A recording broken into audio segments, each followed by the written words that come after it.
Okay. All right, sweet. Hi, everybody.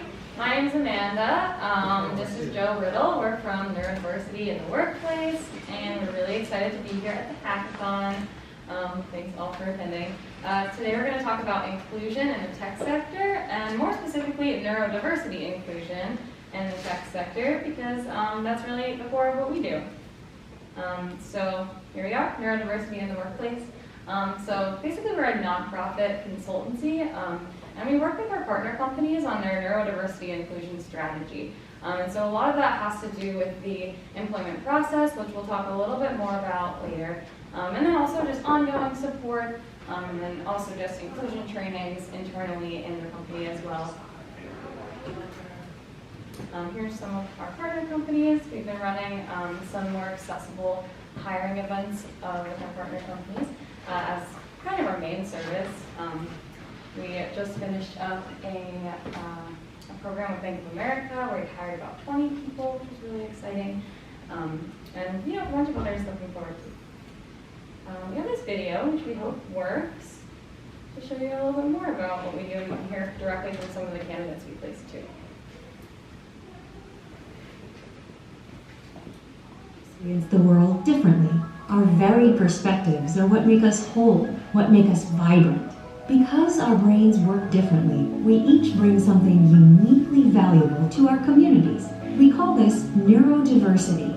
You may have heard of neurotypes such as autism, ADHD, dyslexia, dyspraxia, and Tourette's syndrome. When we're talking about neurodiversity, we're referring to those natural variances in the brain which result in different ways of thinking, learning, and socializing.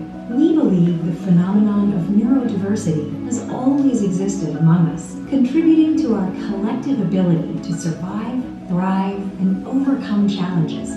But the movement to embrace neurodivergence in the workforce is relatively new. Once I talk about being autistic in interviews, interviewers understand and open up because they have connections to it. It changes the whole dynamic of the interview and improves their understanding of who I am and what I have to offer. A traditional interview highlights social communication, which offers little to no indication of how someone would perform in a role.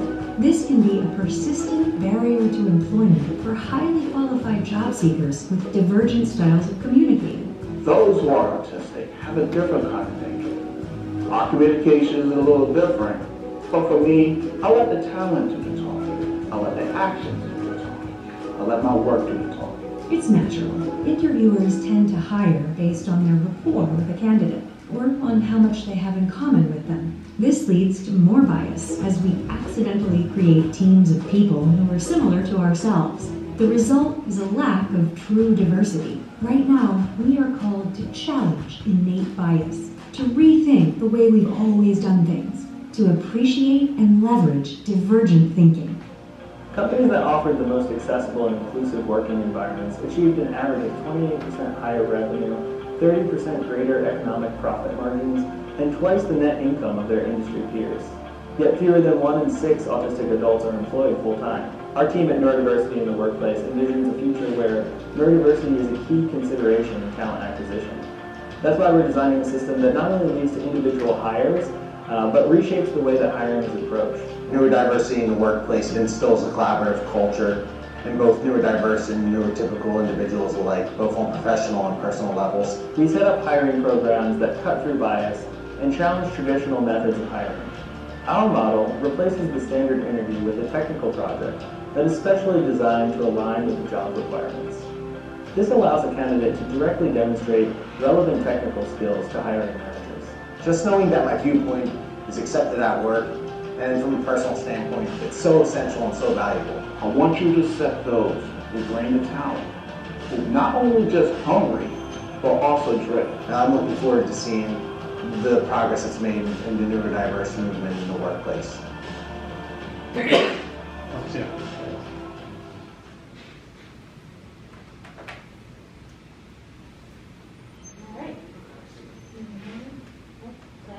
We all experience. Right, so you just got a recap in that video, but I guess just to reiterate, neurodiversity is a natural phenomenon that really just references the natural variances in each of our brains that lead us to see the world differently. And you've probably heard of some neurotypes like autism, ADHD, things like that. But there's also a lot of gray area in between those things, and all of our brains really do work differently. And so the neurodiversity movement is kind of an emerging topic, even though the phenomenon has always been there.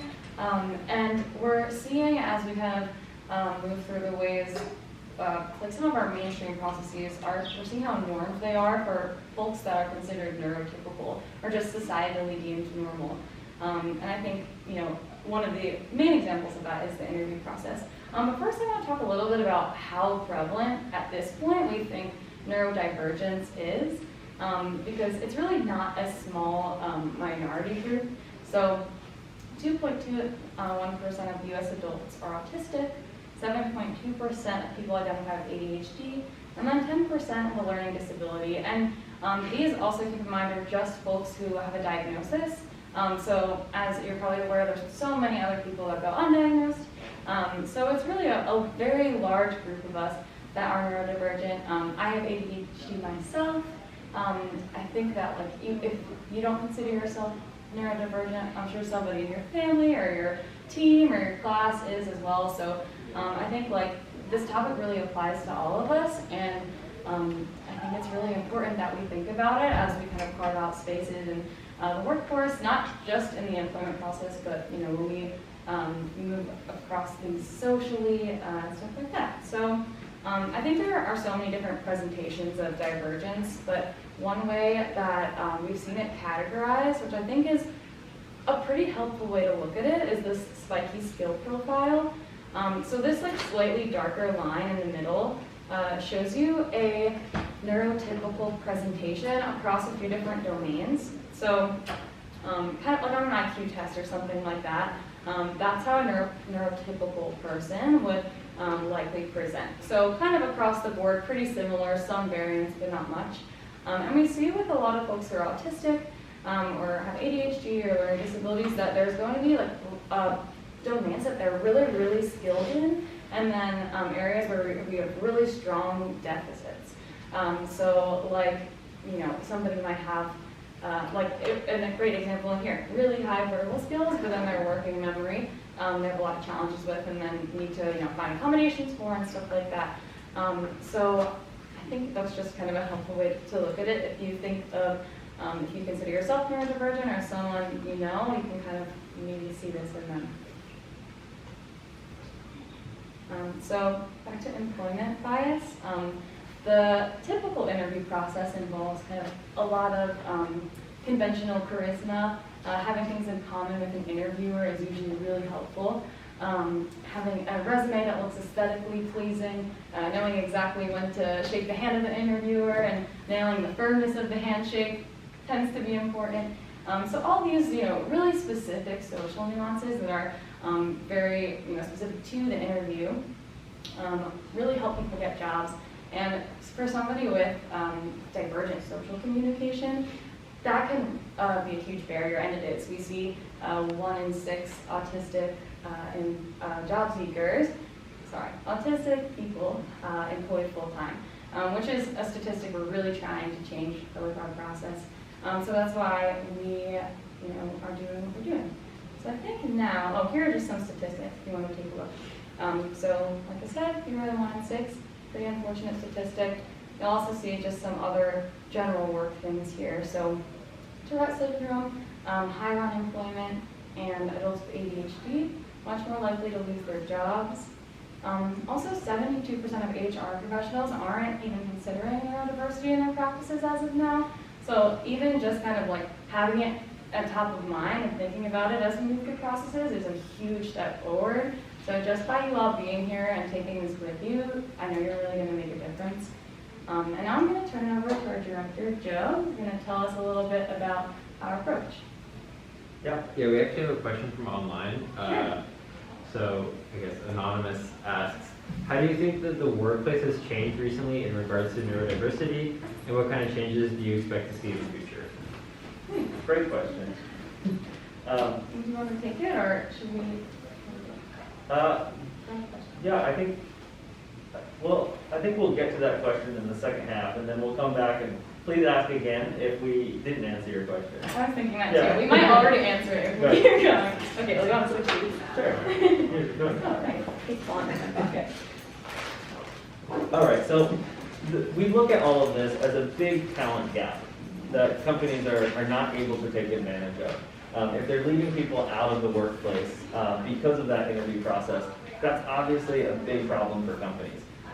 We got our start about 7 years ago with SAP, the German software company, who said to us, hey, we really want to help design a better system because we recognize that with the statistics that Amanda shared, we're losing out on really, really valuable talent. And we have a workforce that's continually growing. This is an untapped potential here. So what we try to do, our mission, is to design and implement a more widespread system where neurodiversity inclusion can be a typical part of talent acquisition. We want to change the way that interviews are made. It's a tough kind of custom to break, that regular interview process, because managers think that they're very good at intuitive interviews and determining how this person will fit on their team. But we've seen through a lot of data that that's not true. So anyway, this is our mission. This is some of the key issues that our team addresses. Like I said, that untapped talent potential being really one of the first things that we try to solve. And then that standard interview process. And then lastly, once people are hired, how do we make sure that social integration is happening? If we're basing this whole idea of the corporate world on this one standard archetype of what a person should be, how they should perform socially, we're not taking advantage of advancement of other types of talent, other types of people who could really improve and diversify the types of thought and thinking that especially creative companies, software companies, technology companies really need in order to advance. So what we try to do is we create skill-based projects. This is the tip of the iceberg in trying to solve some of these problems. We create a skill-based project, and it's based off of, as that video said, the core requirements of any job. We do this in a couple of ways, and I'll come back to that. We'll talk to the managers directly. We do it very manually. We say, okay, what are you looking for? What skills are key elements of your job? And we'll design a project so that they can hire based on those skills. And we want candidates who are coming, neurodivergent candidates who are coming to us to be able to demonstrate those skills directly by using those projects. And we see that this process works really well. Our model, we've hired hundreds of people, a 96% retention rate over 7 years, which is really a really high amount in talent acquisition. And then we also see that it cuts down the operational improvements, cuts process time in half. And then also, we had a couple of examples where people saved a ton of money for companies by figuring out different processes that streamline different operations within some of the global software that companies were administering. And then based off of a lot of data that we see, Deloitte has some great studies on this, but companies with neurodiverse teams report greater economic profit, higher revenue, and more productivity. Yeah, question? Yeah, curious, this is really thoughtful, so thank you for sharing. It almost feels like an extension of just normal communication differences, motivation, learning style differences, but it seems like it's reached a clinical classification. Are you working with these partners? Do they put their entire pipeline of talent through this type of project base, or only a subset of the population that you've identified could benefit from it? Well, and what your question highlights is where we would like to go. We want the whole talent pipeline to go more towards playing this. field, not, but it definitely helps out people who don't want to have just like the social across the table back and forth. Right, exactly. But right now, to the first half of your question, it's just a specific population. We have dedicated hiring. How do you empower that? Because that's like a marginalized group. How do you connect with them? Are you working with like nonprofits in their communities that they already have relationships with, or like how do you kind of find and empower this kind of? Yeah, so we take the engagement with, especially the neurodivergent community, very, very seriously. We try to elevate voices within the neurodiverse community, and we get into the community on the ground. We started in Philadelphia. We're based out of Philadelphia. And we just met with everyone we could possibly find. And we still do that as we go to different places to engage the community. And now what we're seeing, now that some companies have done this, have dedicated hiring programs, they're also advertising to the world, hey, let's get out and start doing this and get closer towards that mainstream process for evaluating talent. We're working with Dell Technologies especially on trying to build in aspects of this, what we learned through their versions of the program over the last few years, into mainstream talent acquisition. Same with SAP. And they're actually making some really great progress, which is exciting. And what's really impressive is that the buy-in from some of these companies comes from the very top. They're very excited. They're leaders within talent acquisition and within diversity and inclusion and in general business are often the sponsors of our programs. And because when we really focus on this idea of the future of work, and this gets us a little bit closer to that inclusion that we're looking for. But great questions, thank you. Yeah, can I actually add one thing to that Yeah. too? Yeah, so we initially designed our process to cater to the needs of autistic candidates, but I think when we look at the skill-based hiring process, it actually just reduces bias across the board in so many domains. So I think that that's something that's really great when we think about scaling this and making it just a standard part of the interview process. Yeah, good point. And it just becomes more applicable. Yeah. And so a lot of our candidates are working within these fields here that you see, a lot of tech that we do, but it's not exclusively technology, a ton of analytics that are happening.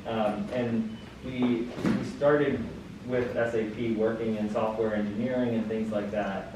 And what we're seeing, one, it's really easy to demonstrate those skill sets because they're more hard skills, but this process still applies to so many other people. And these are some of our most common roles that we place, data analytics being one of the top roles, as well as data science.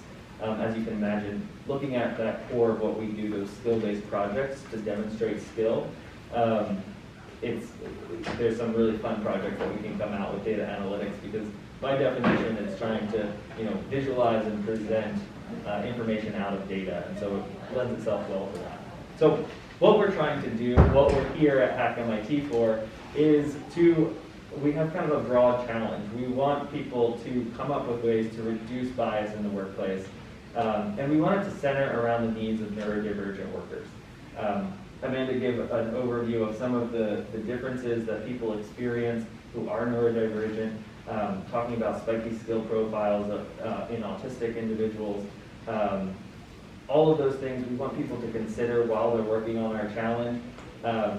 And what we want to be able to see, a winning solution would be wonderful if it's integratable into the corporate setting. Our whole purpose is we want to change how talent acquisition is working. We want to change the workplace to be more neurodivergent. And so that's really important.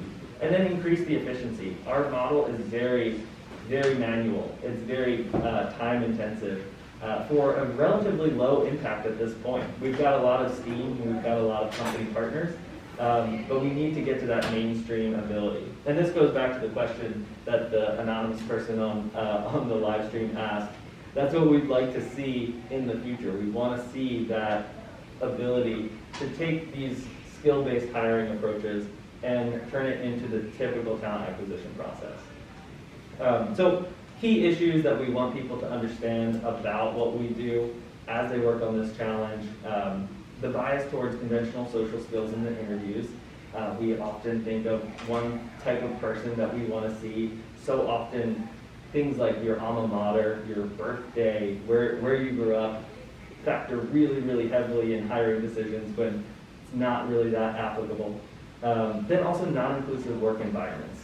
Once people are hired, how do we make sure that we're still being inclusive, considering enabling that talent to succeed and to advance? And then harmful stigma, things like understanding, awareness, general communication, really important to understand.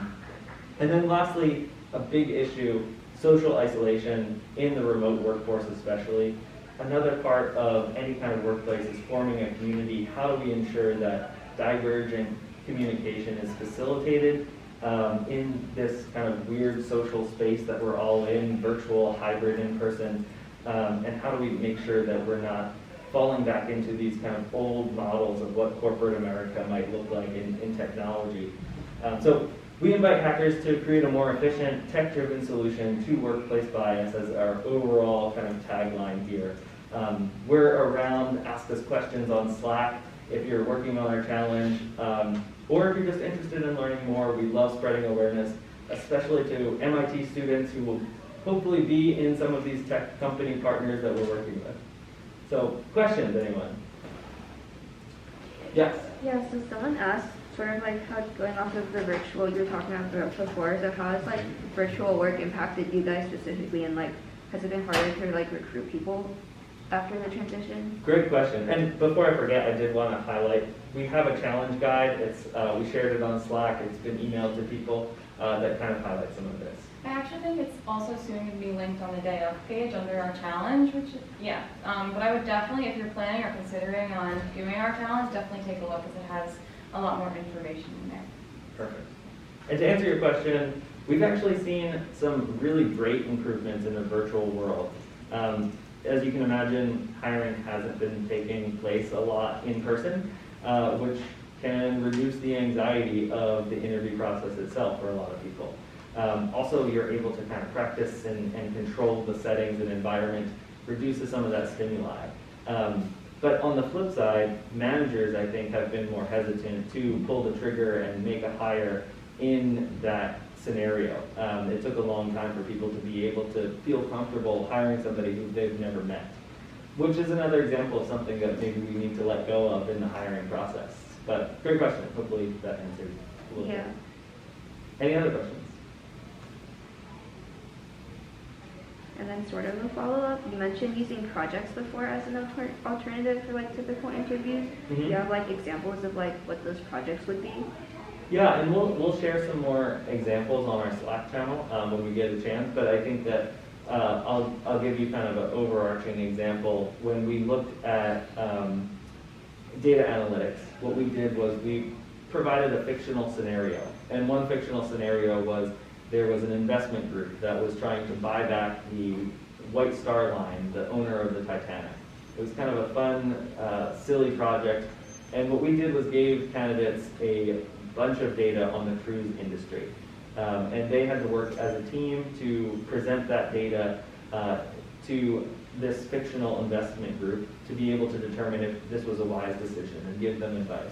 So they did data analytics. We looked at the core skills. We looked at data analytics as a core skill, teamwork as a core skill, communication with that team, and then presenting that information. In that format, we were able to do all of that. We were able to see how people manipulated large sets of data in sort of this fictional setting.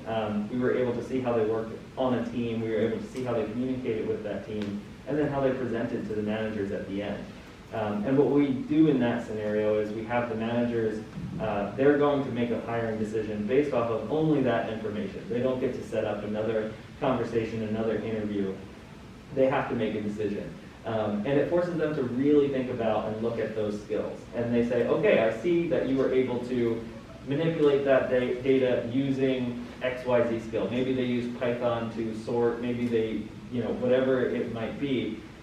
Maybe they were really good at databases and used SQL and figured out a way to upload and continually upload information. Whatever it might be, we saw that skill in action, and candidates presented screenshots of those abilities, of those coding abilities, and then also we're able to facilitate how they worked on a project.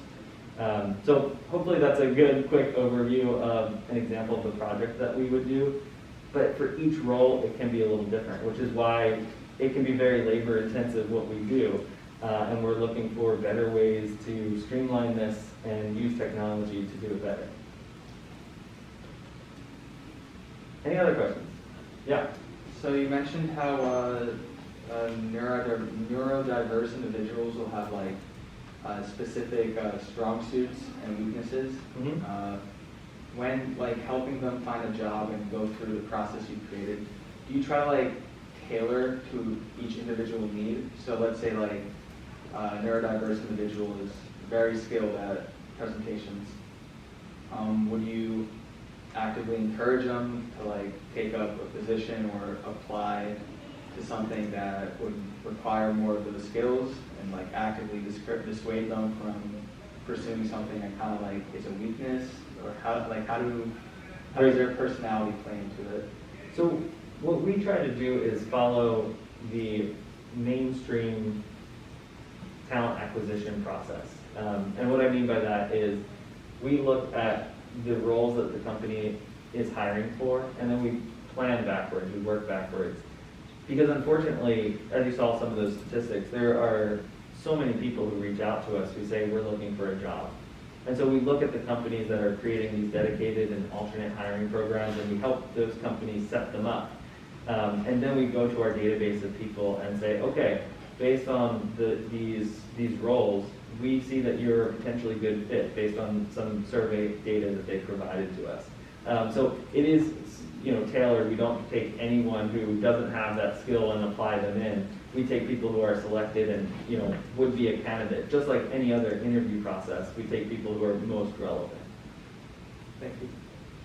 Yeah, I would say that the way that we kind of address just differences in personality and stuff like that, once people are kind of employed and getting into their new job, is that we train managers and teams on neurodiversity and the concept, and just kind of like, once people are, I guess, aware of, some people might just communicate differently, and it doesn't mean anything other than that, or you might see these like really strong differences between people's skills. I think then people can come together a little bit more, and it just like fosters some more understanding and empathy for people. So yeah, so I think we address it just by talking about it internally in the companies too. Good question. Yeah. Any other questions, thoughts, comments from the online community? All right. Well, thank you so much, everyone, for joining. Again, our challenge is on the website. We hope people will participate. We have a $2,000 prize. Also, if anyone is neurodivergent who is a hacker, send us your resumes. We've got lots of jobs in the future for you. But yeah, reach out to us on Slack. Sometimes we'll be in that Gather booth as well, or in our virtual booth. We'd love to hear and ask any questions and point people in the right direction. But yeah, thanks so much, everybody.